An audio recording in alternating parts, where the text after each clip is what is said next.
Abonnez-vous sur Congo Info TV, c'est l'église au milieu du village.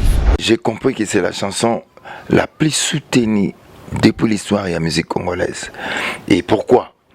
Et d'ailleurs, quand on a moni en bon, on a eu comprendre que c'est ils ont dit momoko, ils ont un rang, il y a quoi, on a ligne banini sociale.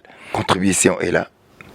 Je profite de la caméra pour na bande mission. En tout cas, soutenez cette chanson. Nous devons soutenir cette chanson. N'a pas moyen nyonso. Parce que moi j'ai compris que la culture reste, en tout cas, le seul moyen pour nous les lombo cannabis pour nous commis ça message. Mais les karma pas poto kendena nous lisolo ya mama et mon maison hanté. En gros, et là qu'on y pena et motivé au salanzembo boy poto be que osa vraiment moto et y a ba dénonciation te y a ba anti-valeur mais du coup to monique no au kotibiso na makambo y a ko dénoncer makambo yo ya la mimi makambo lingo ko lobela makambo y a ba maman ba deuxième bureau y a ba premier bureau mais du coup kotina makambo to benga yo résistant combattant to bengani to tiona rani s'inspira qui bena balobana bango et puis na ki ko sala tant on a yoka ki mama balobana bango na mais qu'est-ce qui se passe ndena ko yaki pe ko sala banquette mususu na kati ya ba hôpitaux na biso et d'ailleurs ko nanga ina bano ke ko ba mama yemo te faut le baka hôpital hôpitaux publics parce que pour moi mama yemo voudrait dire hôpital public ou tous les hôpitaux publics. Donc c'est pas que pour la seule rabadination on a mis benga combattant ou résistant ou non, tout simplement un digne fils. Il y a Mbokana, il y a Congo. Tout simplement un digne fils. Et ceux qui nous dirigent, ce sont aussi des Congolais. Donc s'il y a quelque chose à reprocher, on ne va pas hésiter. C'est ce que j'ai fait d'ailleurs. Ça fait au moins 3 albums. Voilà. Est-ce que les karma pas que le bagage aussi bandé que nous musiciens nous artistes ba soutenir on c'est ngonga o ndenge Congo etambola aux assir bandé ko na news bazo ko sepela no po de ko yiba bango et loko moko boya na mikolo actualité ça yo est-ce que bazo sepela na yo poto ndenge Congo ekenda nous dété. La fin il n'y a pas eu mort d'homme. Pourquoi on va m'arrêter? C'est pourquoi j'ai dit, je faisais confiance en notre justice. Est-ce que les lots par là, les karma pas, tu connais que non, les lots peut-être ça va qu'on a biso combattant. Raison tant ba le bakeno bino pe ba musicien bozana pouvoir moko soki bo lobby soki bo gagner ke makambo yo koma de l'éto le bato ba boya pe bo beta na poto bazana quelque part na raison pour ba bike bo na grand rôle à jouer par rapport à makambo lelo to ko pe ça raison poto monique yo oka muta lobaki o tia na lindanda metala makambo ndenge mboke telemi to mo pe ba chaînes étrangères ba ko lukayo ba sel ba reportage sur mama yem.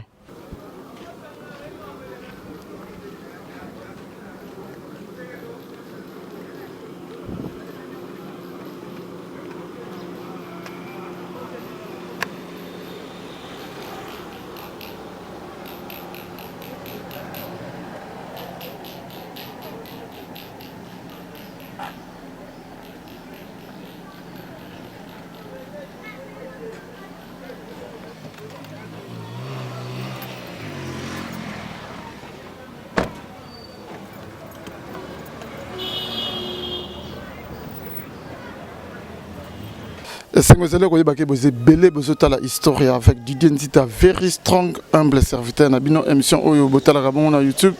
Sur Betty 7-info TVD et Sikawapi Tozalaga. Mobimba Lelo, Historia. Même biso awa na katia oni britannique na matete. Et Sikawapi Tozalaga. Le roi de la Kirumba congolaise. L'homme du moment, l'artiste du moment, l'artiste du peuple. Oyo Lelo a bouleversé, a donné. Il y a monde, il y a Congo par rapport à Nzembo Oyo, Mama Emo, maison hantée, Oyo, boyebi bino nyonso ke ezalaki interdite et puis suspension nango déjà ezalaki levé yango na lelo tokiti na matete est-ce que tomeka kokutana na Karmapa est-ce qu'azali est-ce que koyamba biso parce que balobi azomonana te bamisusu balobi ke aza aux arrêts donc yango na lokola biso toza bato ya preuve à l'appui yango tondimaki to déplacer caméra na biso tokoma na résidence na ye question ezali kaka est-ce que akoyamba biso est-ce akoyamba biso donc ma bolandaka ndenge makambo nyonso ekolekela mais donc déjà na remercier ba oyo balinganga pe ba oyo ba encourageaka mosala na nga wana moni ne chapine plein de grâce na Paris na bosanité noko ya bana gi photo ta olympique na kati ya Londres Henri moi kamotema Yolande photo mama yoyo mama kuluta bana na kati Anvers et pourquoi pas na bosanité restaurant biso na biso chez Vieux Sims na kati ya Lyon balobi souka na VIP restaurant biso na biso chez Vieux Sims na Lyon na bosanté Jackie Lomingo crédit lyonnais autrement dit guichet fermé wana zo présenter ba condoléances nanga et pas à Jackie Lomingo parce que tu ko perdre neve nae na bosanité ma gloire panda garçon de l'X Lay Moussa Motema Doudou Moulanga mutoto ya mama présidente na kati ya Paris na bosanté Michulo Angela na Paris vraiment bozé belé oyo bolinga historia mais tokotana na kati tobetana porte sur ba ondimako fongola biso na bosanité la Casmo Solo de Switzerland hein na bosanité la Casmo Solo de Switzerland et pourquoi pas na Dan Kale na kati ya Washington State moninga ya Marshal Tito Mwanza kaka kuna na Washington State wana tobetana na porte toyebana no soki bakoyamba biso to bakoyamba biso te donc gamo sima male yo kaka na sima tolanda makambo nde yango ekolekela kwa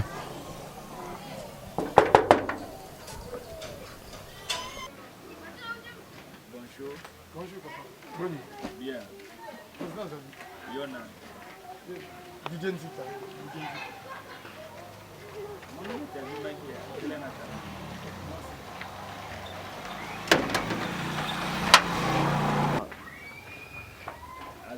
Azali nakokota kota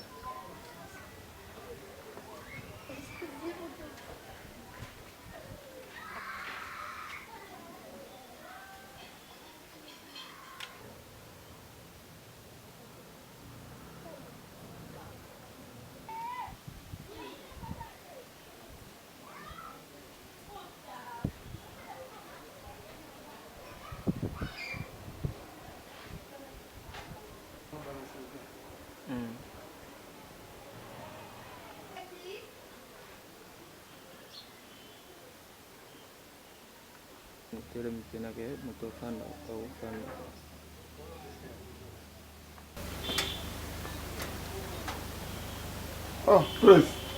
Oh. Very strong. There you go. Où est-ce? Ouais. Oh. Comment nous ça va? Ah, ça va, ça va. Bonne nuit. Oui, ça va. Bonne nuit. Non, ça va. Ah, maman, le moral déjà bien. Ouais. Moral déjà c'est net. Ça va. Dès lors que nous l'avons la dernière mois, moi et l'Oromo, moi quelques minutes parce que bon, on a pris ça dans l'intérieur, mais peut-être ça vous permettre. Non, ça va, ça va. Toi, tu es toujours le bienvenu. Tu ressens la vie. Merci. Tu es vendre ou bien tout ça.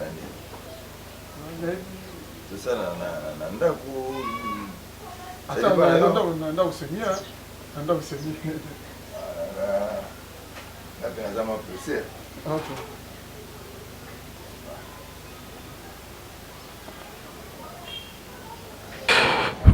voilà ndenge na annoncé bino ke toye awa ko luka les Karmapa les Karmalov les Tataounda de la Kirumba congolaise donc to le baga dire merci ndenge ayambi biso parce que balobi azara hein bon ce qui est rare et cher mais biso lelo libako pe 5000 biso ke akoka ko yamba biso na résidence na donc on a le baga non vraiment ça me va droit au cœur donc ba considération boyba artiste musicien ya boyende to lingaka na Congo malgré ranae malgré ba makamni no so ça mais ceux qui presque kolukaye donc azala wana pona koyamba biso donc vraiment merci na encore une fois na Karmapa donc déjà na zo kolobake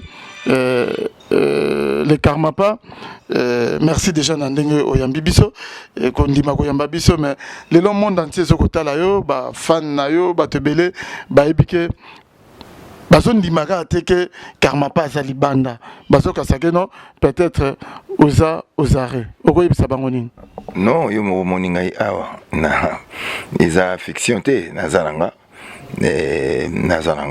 chez moi et problème est naza libre quoi voilà aux libre mais le karma pas poto kende na nous lisolo ya mama ye mon maison hanté en gros eloko nini pena et motiva yo osala nzembo boye poto be que oza vraiment moto ya ba dénonciation te ya ba anti-valeur te mais du coup to monique no o kotibiso na makambo ya ko dénoncer makambo boye yo la mimi makambo bolingo ko lobela makambo ya ba maman ba deuxième bureau ya ba premier bureau mais du coup kotina makambo to benga yo résistant combattant to bengani to tiona rani non déjà na website on a contredire mamuke ça fait album nanga na banzata misatu déjà oyo nazaro dénoncer na yembaki monsieur le député za ki dénonciation na yembaki Caligula za ki dénonciation na yeko yemba mama yemo ça peut ka dénonciation donc nasala banzi mulanga ya bolingo mais quelques fois pi nasala mo ba dénonciation donc c'est pas que pour nasala ba dénonciation na mi benga combattant ou résistant ou non tout simplement un digne fils il y a Mbokana il y a Congo tout simplement un digne fils et ceux qui nous dirigent ce sont aussi des Congolais donc s'il y a quelque chose à reprocher, on ne va pas hésiter. C'est ce que j'ai fait d'ailleurs. Ça fait au moins 3 albums. Voilà. Mais eloko nini pena emotivaki yo to etindaki yo osala biso nzembo oyo mama yemo parce que nako rappeler déjà na bato ba bato na koyebisa bato et ça na nzembo moko te na Congo oyo esalemaki no ezui na loba approbation il y a tout un peuple mais lelo nzembo oyo pena mutu nyonso que ça soit opposition pouvoir société civile oh ba confession religieuse batu nyonso baza na sima nzembo oyo yo tongo so mona boy des fois zo lobela nini non ça fait plaisir dans le sens que so o gangi to bengi moto alobi oui et ça a toujours plaisir mais so o gangi ba muta répondre te ça la kamawa mais dans ce cas ils en a gangaki ça dit na sali message nanga ekomi ça fait plaisir c'est un message interpellateur ma chanson c'est une œuvre interpellatrice nana qui koluka moyen ya ko komisa message moko boye et comme je ne suis pas député et comme je ne suis pas, je sais pas, je suis musicien, j'ai utilisé que ma voix. Donc, et Dieu merci, et na voix nanga, mon gongo na gangi est commis. Vous avez vu vous-même les politiques, toute la population. Cette chanson, j'ai compris que c'est la chanson la plus soutenue depuis l'histoire de la musique congolaise. Et pourquoi? Et d'ailleurs, quand on a moni en bon, on a eu comprendre que c'est ils ont dit momoko ils ont na rang il y a quoi na on a ligne banini social et j'ai compris que les social c'est la première préoccupation du peuple congolais. Ben je pense que bisoto singilika teto mbaka bolingo quelquefois puis il faut faire un truc pour la moussa makambo quoi. Ben c'est ce que j'ai fait. Lelo to bike tangu nsembo na bimi déjà to ke zalaki ekoki ko leraté ba interdisaki on que ba diffusion na ekoki ko salema te na ba chaîne à télé ba radio eko leraté to bike osoki pe osalaki convoqué. Est-ce que tant qu'on répondre la convocation na to ba motif ya convocation na yo et la nini pour nous allaki convoqué ben nazalaki convoqué nakendaki pe na se présentaki quoi et j'ai été entendu On m'a reproché certains trucs, on m'a posé 3 ou 4, 5 questions, on a répondu à qui. Entre autres, est-ce que si je reconnaissais, si ma chanson ternissait l'image de l'hôpital, ça faisait une très mauvaise publicité pour l'hôpital. Et puis, la question principale était pourquoi na memaki nzembote na censure avant na diffusé un mot. Ben, j'avais répondu tout simplement que je m'apprêtais à Okino Tikango et pas na bango, mais bon, avant même Nacha Nzembango na télévision, la lettre et la convocation, ça m'a dit déjà, comme elle a gagné déjà. J'étais surpris, mais bon. Mais Babinanga, il est déjà dans YouTube, tout ça. Mais je ne savais pas que dans YouTube, ce côté, le Congo AAP, considérer qu'ils ont diffusé déjà. Donc, voilà à peu près ce qui m'était reproché, quoi. Mais bon, dire que peut-être ma chanson ternissait l'image de l'hôpital Mama Yemo. À cette question, j'avais répondu Mama Yemo, pour moi, j'ai utilisé un style littéraire propre à l'artiste. Pour moi, Mama Yemo, vous le savez, vous et moi, que Mama Yemo, juridiquement, ça n'existe plus. Et si j'ai utilisé ces noms-là de Mama Yemo, c'était tout simplement, pour moi déjà, ça voulait dire tous les hôpitaux publics. C'est ça l'image de l'hôpital de l'État. L'hôpital public na Congo, Mama Yemo. C'est le tout premier hôpital. C'est le symbole, c'est ça en fait. Ce qui Mama Yemo, hôpital à l'État. C'est pourquoi j'avais utilisé ce terme-là. Ok, mais les karmapa na auto la non émission moko au lobby que malobaka ka oyo soko yemba kinsembo wana izape mutu musupe o s'inspirer pe na ba dire to na ba propos oyo moko ya médecin directeur ya Mama Yemo atenaki na émission ya bosolo na politique azali pe accompagner na je crois bien na directeur financier na yo ziango kaka otiango kaka na lindanda mais o comprenaki te pona nini et médecin vouloir yobo est-ce que lelo par là les karmapa to ko zonga keno lelo pe to ko pesa ba ndeko na biso combattant raison tant balobake no bino pe ba musicien bozana pouvoir moko soki bo lobby soki bo gangi ke makambo yokoma de lelo to le bato ba boya pe bo beta na poto bazana quelque part na raison pour ba bike bo na grand rôle à jouer par rapport à makambo lelo to ko pesa ba raison poto monique yo oka muta lobaki otiango na lindanda mais tala makambo ndenge mboke telemi to mo pe ba chaînes étrangères ba yeko lukayo ba sel ba reportage sur Mama Yemo. Oui, c'est vrai que Makamona Yembi, ndeka na autoroba awa que ceux qui nze moranga ils ont ternir image ya Mama Yemo. Ben na bandi ceux qui yo moko autoroba awa so boyoka ki ba propos ya ba médecin, je n'ai fait que reprendre ba propos na bango pe na tia yango en musique, c'est tout.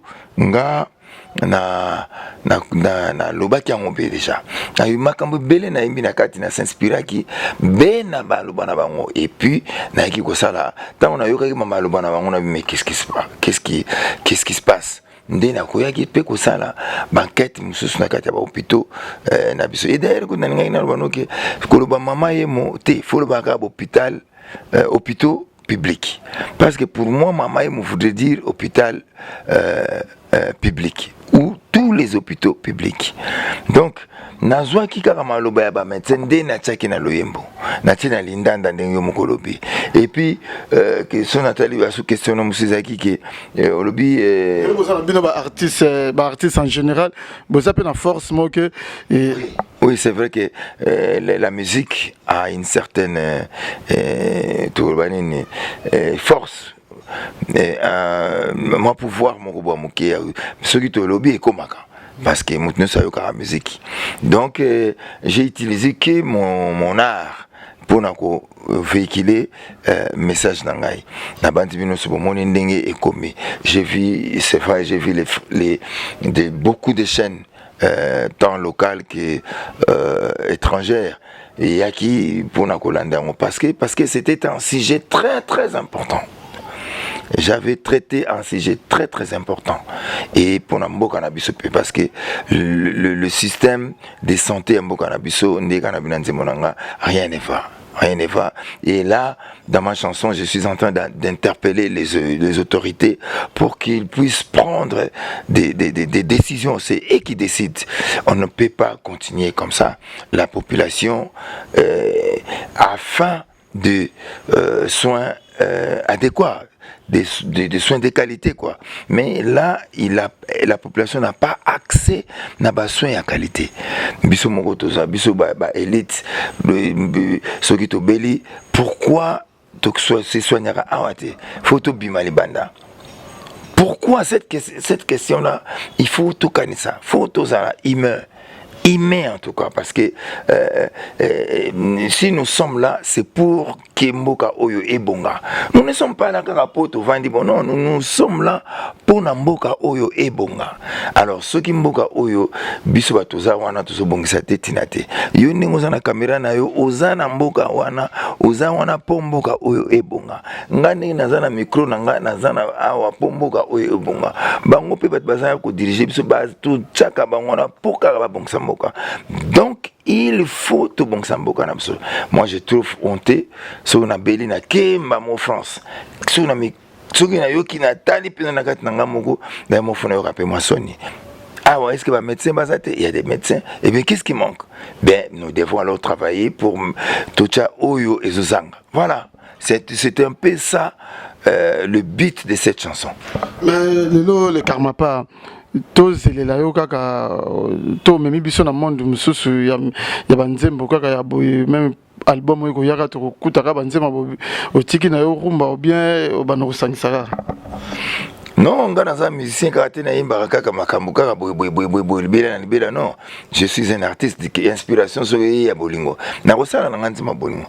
Inspiration so ya eloko boye. Na kosala na eloko boye. Donc inspiration kaka ne koyaka so na sali nzembo oyo na kata album ngozaka banzembo ba modèle te banzembo pe musuza na kata ba bolingo, mais soyez sûrs que na koyimba jamais insanité jamais na koyimba okoyimba ngote. Mais yo moko le karma isala ka nini soko bimisa album toujours. Et c'est la boye ningisaka mboka album no déjà le bosso je m'appelle toi ton bimisaka ngo et bah tu déjà ba tuna mais all suna na wuti wapi on a parce que ndoyo mo lobake oyano sima na musique mais lelo c'est classa de ce total la grande musique congolaise ba Kofi Olomide ba Werason ba papa m'a déjà paix à l'air zam na ba kinkese mené ba tika biso ba Werason ba jibe piana mais ba koma ko tia yo ba côté kuno si longtemps yo Bimanayo et officiellement dans professionnel sur les plans professionnels si m'a faire ba fali ben niveau parce que je travaille bien tout simplement, je travaille bien bango soki ba zape na ma place on a parce que ba travaille bien. Ceux qui ont salué Moussa ou bien côté au peu bien et ça a bon vous allez monter que ceux qui n'ont non sont salué Moussa ou bien au côté ou bien mais c'est vrai qu'il y a un bêta orchestre mototé mais j'ai bien travaillé. C'est pourquoi je me retrouve avec tous ceux qui je me trouve l'élo dans l'écolo na la musique congolaise. Et moi, je n'ai rien à rajouter dans la place où on est à Moussala Nangai, Moutou peut-être, et comme c'est la place où on est. Là où tu as na TV5 un reportage par rapport à interpellation na parlé de justice kuna na yoki journaliste on a le bique au fouti $600 et amende pour reprocher que ni au fouti $600 pour dénoncer vérité on a vérité comme amende na comme $600 ou bien de bon on a lingi pe na kota kuna mingi te mais tel que c'est vrai que j'ai nazaki il fallait nafutaki amende moko ya $600 mais ezalaka na mibeko na bango ndenge ezali ceux qui bareconnaître fautif ndenge bango balobi ndenge nabimisaki nzembo wana bien avant ekota na censure il fallait payer ezala mwa bamande wana de $600 on a eu à payer $600 pour na libérer nzembo wana parce que moi je trouvais que la population réclamait beaucoup cette chanson et comment qui n'est dit comment dirais-je et comment qui dialogue moko ya sondeni bon on va payer on a payé donc et on a libéré la chanson voilà yo moto ozota la carrière na yo ozomonango ndenge ni nzembo mama yemo ememi wapi Mama Emo, bah, j'ai compris à travers cette chanson, on a comprendre que le monde entier soutient les artistes qui bayemba banzembo oyope et défendaka ba droit mususu oyo peut-être bafoué. Là dans cette chanson, ce sont ba droit ya peuple, la population na santé. La santé, c'est un droit. Et moi, je pense que c'est ça qui a fait que presse internationale, c'était la qualité de l'œuvre, quoi, qui a fait que presse étrangère et l'andango, on ne pouvait pas je pouvais bien chanter bolingo bolingo barolandango parce que ça les intéresse moins. Ce qui intéresse les gens, c'est ce qui ils ont intéressé par la qualité à œuvre, le contenu à œuvre. C'est ça en fait. Et bon, moi je pense aussi, ça ne pouvait pas être interdite cette chanson. Mais bon, comme ils l'ont interdite, c'est pourquoi au moment où la presse étrangère était là, une œuvre de qualité comme ça ne pouvait pas être interdite. Voilà. Est-ce que Karma pas vous allez vraiment menacé, même aujourd'hui, je continue à avoir des menaces de la part de certaines personnes qui n'ont peut-être pas compris. Mais en tout cas, c'est un mouvement où les gens sont intelligents, les gens comprennent quand même. Et pourquoi Artista Imba Kinzembo, la population 99, combien soutiennent cette chanson. C'est peut-être moi, Batmo Mouké, qui ne comprenait pas. Et d'ailleurs, je vais profiter de micro pour médecin, ces combats et aussi le leur. Parce que si j'ai chanté cette chanson, c'est parce que j'ai compris, j'avais comment dirais-je, j'avais vu que le médecin était compétent, mais il leur manquait des moyens. Il fallait utiliser un style pour que le message puisse arriver là où ça devrait arriver. Mais pour les médecins combattre et pour les médecins personnel ceux de santé combattre c'est pas tout le médecin, c'est pas tout le médecin. Et d'ailleurs moi je pense que le soutien au Nazanango direct c'est beaucoup plus les médecins. Les médecins me soutiennent. Peut-être moi, va comprendre ou peut-être j'ai été très mal compris. Et je souhaite que Bayokanzemo bien et ma explication je suis avec les médecins, je suis avec tout le monde, même l'État. L'État a pété la population de Koufa. C'est pourquoi ça obligé de critiquer. Et d'ailleurs, nous avons été reçus par le conseiller du chef de l'État qui nous avait demandé de dénoncer les antivaleurs. Ben, c'est ce que j'ai fait. Donc je puis dire que j'ai accompagné quand même le chef de l'État. Donc je suis avec le dirigeant, je suis avec les médecins, je suis avec la population. Ma chanson, c'est pour tout le monde. Est-ce que pendant l'interdiction, il y a un moment où Makambo nous sommes passé, moment où nous passé, est-ce que Ndekono, collègue musicien, ça c'est manayo? Moi je pense qu'ils doivent être avec moi. Ils doivent être avec moi. Ce sont mes frères. Cette chanson n'est pas mienne. D'ailleurs, je l'ai dit tout haut. C'est la chanson du peuple.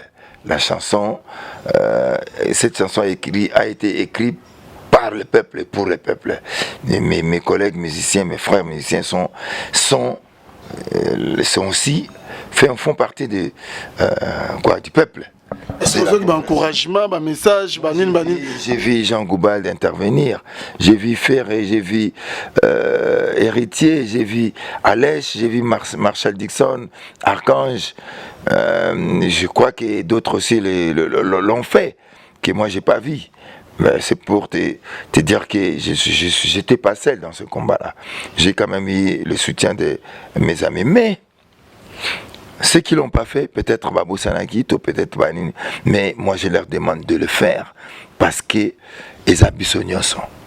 Tous à la montée, maman, ya bolingo. Ça, et kabola bisote. Baba, tout beau, ça n'a pas ma comme la bisoana, tous à ranango, ya ba différent bisote, tous à ranango. Vous devez, moi je dis, Namiko Nayo, vous devez soutenir cette chanson. Je m'adresse à mes frères musiciens. Vous devez soutenir cette chanson. Cette chanson n'est pas mienne, n'est pas seulement mienne, c'est aussi la vôtre. Est-ce que entre binoba musicien parce que moi comme au tangelinga yo beta la musique typique mais la musique typique na yo quand de combo héritier na faire Jean Gouba la beta la musique de recherche Alèche ba Maréchal Dixon ba on va beta la musique net ya ba rap wana bongo ba obo beta la musique monete ba Koffi Olomide ba Wera Sound ba jibe ba grand nom pe la musique congolaise ba c'est l'été loko mon côté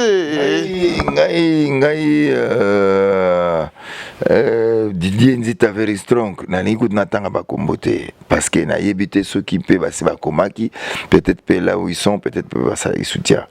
J'ai pas vu mais j'ai dit tout simplement ceux qui basala qui ont voté babo ça n'a pas différent nous devons défendre le peuple et d'ailleurs nga ceux qui peut-être na l'obni boyé ils doivent aussi koloba ils doivent parler.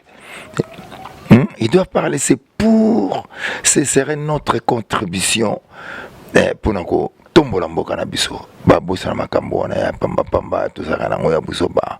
Nous devons dépasser tout ça. Cette chanson, c'est aussi la leur. Moi, j'ai dit, et ceux qui n'ont pas bango, bino.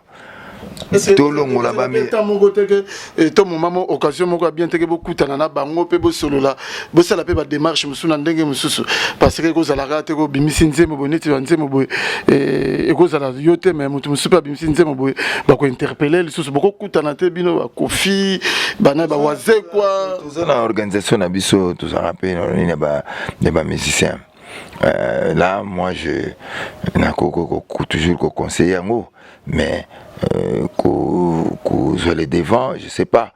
Mais bon, ils ont toujours l'initiative va bien au lobby. Mais le plus important, c'est quoi? C'est soutenir cette œuvre, cette chanson. Ils ont soutien, il y a bande qu'on a besoin de parce que la culture, c'est la seule chose qui reste qui peut aussi faire avancer les choses dans ce pays. Nalandaki avocat nayo maître Raphaël Kibuga open na pesi bambote sika azwami alobi ke tant ba convoquer kio batina que convocation voilà que déjà na préjugé vous allez na robanga non ngona zaki na robanga te na robanga te tu sais c'est une bonne cause que je suis en train de défendre. C'est une cause noble, ça c'est le pays, c'est la population, c'est tout le monde quoi. Ndelo soki ba bongisi ba hôpitaux wana banini bande kona ba ozwa soin madame bande ko ya motu nyoso ba ya batu nyoso ba ozwa soin madame. C'est pour le pays, j'avais pas peur et d'ailleurs on pouvait même pas m'arrêter. On pouvait la fin de la katna bombe peut monter, il y a pas eu mort d'homme. Pourquoi on va m'arrêter? C'est pourquoi j'ai dit je faisais confiance en notre justice. Mais pour le reste, on a déjà trouvé qu'on a besoin de se poser. On a ma caméra belé faut ça là. Dans une sous question, les karma pas. Bino ba artiste musicien. Est-ce que les lots qu'on reconnaît très bonne part et bela que ça là par rapport à la population pour mon inzembo ou déjà ndenge la musi et batu de que ça on dit to bien on évite ce qui est veille patriotique ce qui dit et la musi batu est-ce que bon monique besoin à part moi responsabilité bino ba musicien beaucoup ça la quelque chose pour mboka opérer makambo échanger pour lelo to le ba ce qui ba hôpital public on a les ce qui changer to bo sanate to le baké et to le ba on que ça la pona yo parce que ça la quitté sali ba nina ba hôpital on a institution on a et beba mais lelo ce qui ba retient au cas to le ba pona yo monique besoin à part moi responsabilité pour mboka oyo non ngai na la musika ka na la musi ba te bele ba lo barango ça c'est la force de la musique. Ça prouve la force de la musique. Eko eke musika et c'est pourquoi moi na micro na yo na ba député faites votre travail. Je sais que il faut continuer à yakoloba. Il faut continuer à yakoloba. Ne pense pas que nenga na yembi boye sili. Non. Ben, moi aussi, je suis en train d'observer ce qui est salamité. Il y aura une autre chanson qui va arriver, hein? Toujours dans le même sens. Oui. Ce qui est salamité, on va continuer. Toujours pour obtenir la réhabilitation des nos institutions sanitaires. La santé devrait être primordiale. La santé devrait être une priorité, des priorités. Moi je dis, ndenge bato sali banzela saut des moutons on a. C'est parce que tout le monde a qui embouteillage makasi. Mais est-ce que tout le monde a té ndenge bato bazo kufa, tout le monde a té ndenge bopito na biso komi. Alors ceux qui tout le monde a té nzembo déjà ngona na bandi siko to moni. Tokokiko et j'ai confiance dans la autorité Nabisson. Ce sont des gens qui ont beaucoup étudié et qui sont là pour aider que ces pays puissent se relever. Et ils vont faire quelque chose. Ça, j'en suis sûr. Je suis sûr qu'ils vont faire quelque chose. Par ma part, et là on est aussi dans personnel de santé par rapport au développé comme na bangwa ba système ba pharmapoche na biga yango ndezo sala bango pasi mingi ba pharmapoche ndege hermo bazala ke mutaye ava ba simbaye fo mbongo liboso soki mbongo ezate do ba ko simba mutona te et là on nini okoyi ko yebisa bango non wana ba pratique wana sina dénoncer les gens ba nzembo la pratique wana za mabe. Et puis, na lobby qui va pratiquer on est mabe, mais na lobby les sous. Ceux qui va pratiquer on est botama qui a parce que peut-être pas sous-payé, ils ont des bouches à nourrir. Et ça mabe, ça on reconnaît. Ils doivent aussi les reconnaître. On essaye de comprendre pourquoi ça, mais il ne faut pas qu'ils aient là. Comment est-ce raté? C'est ça en fait la question qu'on oppose. Comment est-ce raté? C'est simple. Il faut qu'on leur donne des moyens. Bien. Peut-être que sous-payé. Il faut faire tout pour éradiquer toutes ces pratiques-là. Nakatiaba, hôpital Nabiso. C'est ce qui fait que toi, mortalité zomata. Beaucoup de gens meurent, mais qui ne devraient pas mourir. Je vous dis la vérité. Nous sommes Koufi pour Simbaye, pour Bassin Kambon. On peut Bassin Kambon pour Anipo, soit Zonginanda ou Aïdo ou les athées. Donc, c'est là où l'État devrait intervenir. Voilà.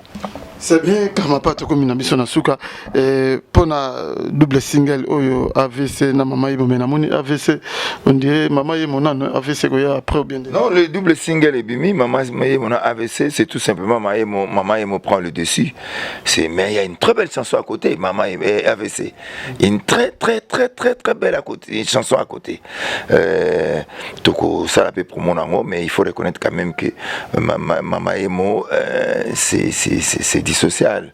Le social, comme ça intéresse toujours la population. C'est pourquoi. Donc, la carrière n'a pas de mais il y a la meilleure chanson. Donc, il y a carrière d'ailleurs. Je ne sais pas encore ce qui va venir, mais jusque-là, en tout cas, il y a des très belles chansons. Mais ça, c'est une chanson à part. Ça, je reconnais que c'est une chanson à part. Ça, c'est une véritable plaidoyer.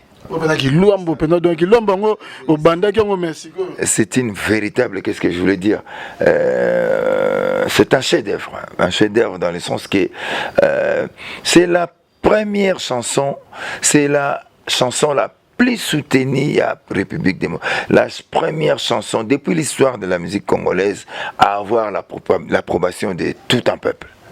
Donc, c'est une chanson à part.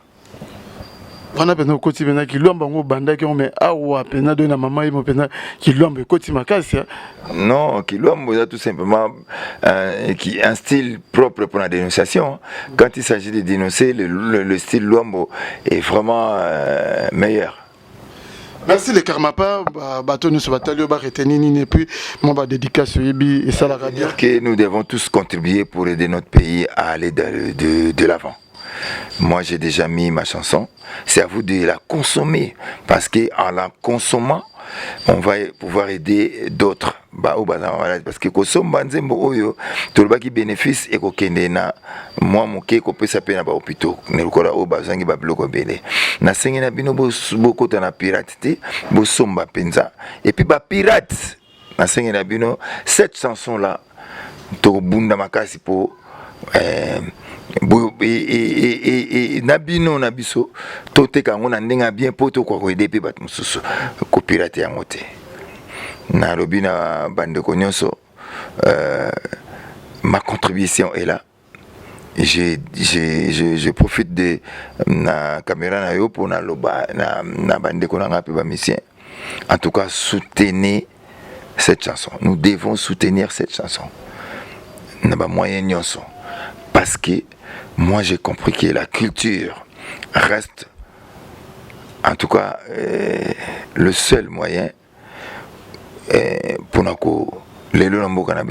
commettre message. Est-ce que les Karmapa que le bagage aussi bandé que nous ba musiciens sur artistes ba soutenir on c'est na ngonga o ndenge Congo etambola osasir bandé ko na news bazo ko sepela no po de ko yiba bango eloko moko boya na mikolo actualité ça yo est-ce que bazo sepela na yo poto ndenge Congo ekenda. Nous devons dépasser, nous devons quoi dirais-je nanga lo banini isengi to les cas ba différents na biso to sauter yango. Tout sauter yango. C'est un truc. Cette chanson ne m'appartient pas. C'est une chanson pour tout le monde. Est-ce que vous comprenez que vous dévancez Bango? Non, on a dévancé Bangoté. On a dévancé Bangoté. On a angle, on a été. On a dévancé Bangoté. Je dois rester humble. Cette chanson n'est pas mienne. C'est une chanson écrite par le peuple et pour le peuple. Donc, je resterai humble. Je resterai comme ça jusqu'à ce que tout le monde a un changement et là on pourrait parler de satisfaction. Jusque là il n'y a rien. On a eu maintenant accès à cette chanson, au message. On a eu accès au message. Il reste le plus grand problème. Ils allaient quoi? Toute la réaction ou les réactions des décideurs, c'est-à-dire les dirigeants. On attend voir qu'est-ce qu'ils vont faire parce que la population ou le peuple a besoin d'avoir accès aux soins de qualité. Là, vraiment, il n'y en a pas. Nos institutions sanitaires sont dans un état de délabrement avancé. Moi, je demande aux décideurs, vous qui nous dirigez, nous savons bien que le pays traverse beaucoup de difficultés, mais mettez la santé au premier plan. Voilà, c'est ça le message. Est-ce que Nzembo occasion il y a Olympia parce que dans la intervention dans Mingo Lobake yo penza Olympia de tu peux monter mon qui t'a fait bêta Olympia. Moi j'ai pas encore joué dans, je suis un artiste à part mon cambo, je suis un artiste. Ben ceux qui dans le bar la fait bêta na Olympia c'est parce que c'est une salle où nous sommes bien mythique. De Michael Jackson Balekawana Banen Balekawana, moi je n'ai pas encore joué salle et je suis en train d'aller vers l'Olympia de Paris. On va manifester à l'Olympia de Paris. Je demande aux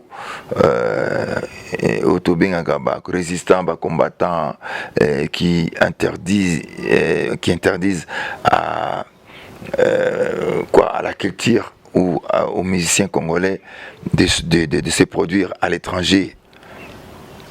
Bosseng Arabiso. Oh voilà, Boimbaka Ben Sanité. Boimbaka Kaka, Bosseng Relote Ponamboka. Voilà, un digne fils de Congo. Je suis en train de vous demander de nous laisser nous produire à l'étranger, c'est au nom de la culture. Reste un programme après Oyo Mamayemo AVC, est-ce que bon c'est la biso sur déjà là comme ça. Non, mandé mozana belezo ya mais jusqu'à enfin sikoyo beaucoup consommer nano. Le double single Mamayemo et AVC, l'album viendra après, l'album Prédateur viendra après avec des chansons comme beaucoup de chansons vont venir, voilà. Merci le Karmapa, Papi Nzita les grands crânes, Azoko Landayo, Vienanga lui Adoko Azolandayo, Papi, Pembele Elsia Pazolandayo, Kan lui Azolandayo, vraiment basé belé au Bazolandayo. Pas dédicace, et ça l'a bien. Non, on a une écoute comme dédicace. Je dis seulement merci au peuple congolais, merci à la population, merci aux journalistes, merci aux artistes, merci en tout cas à tout le peuple congolais.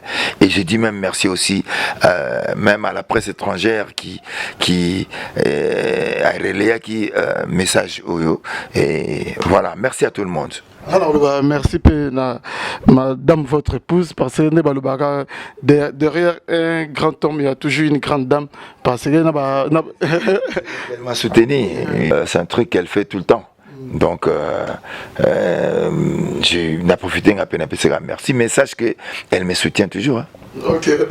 FK, mère Nabiso Francine Kabouya, donc pour l'Angonga, on a pas ma camonu, ce temps sous AVC.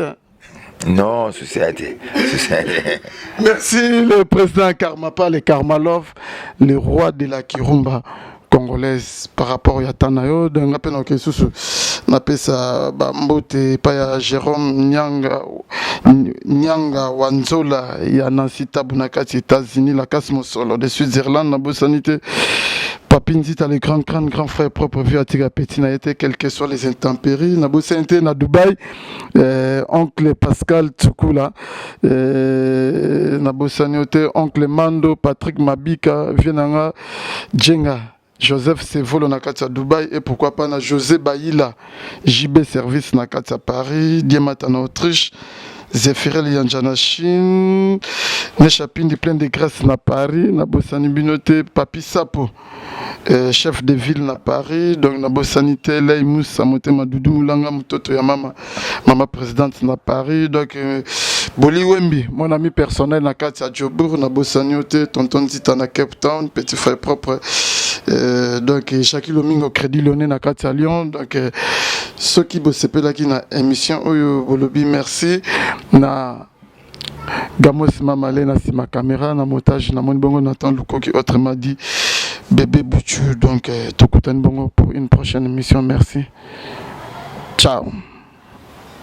Historia li solo ya litoite o kasi ya bilili tokomona tokotala elengi monde entier.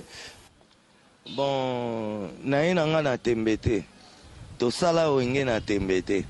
Wenge zalaki lokola loisir ti comme ma profession.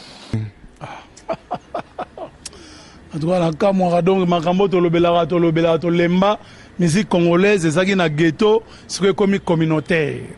Et qui dit sous on a plus bas niveau et comme communautaire. Il y a autre bunda po to bimsango na kata communauté, na kata ghetto, to so disque d'or. Inshallah. Allah Akbar. Le Kounia, et si là, c'était le Kounia n'est pas nanga, tina francophonie, bouli ko changa problème zate. Na robeta ta francophonie na poto. Ata francophonie muzo na créer. Déjà comme moi nous obenga sai et outi na papa Wemba. Au moni côté au tozo outa déjà. Je veux dire si aujourd'hui babenga sai c'est grâce à Nzembo ya tout le monde sai chanté par Papa Wemba. Historia avec Didier Nzita. On remercie Soussou. Ouera son roi de la forêt. O Léona Minito Didier na kosaote ba miseno somona ba yara ba lobarawa. Passeport à liboso. Ouera mtabi misela biso. Soso à liboso pa ba bona nena ba fête yamso ba première communion. Dabo e ba ke ouera to liango soso musaka mampata mutalamba ka ba musicien omona rana ba fiba misapina maboko na makoz. Dans les tout puissants Nzambe Mokonzi yem tasala ga ba destin e ba ke yo za journaliste comment ke pe ba Dubai pam pam ba journaliste belé pe ba zo kene kasangulu pamba pamba.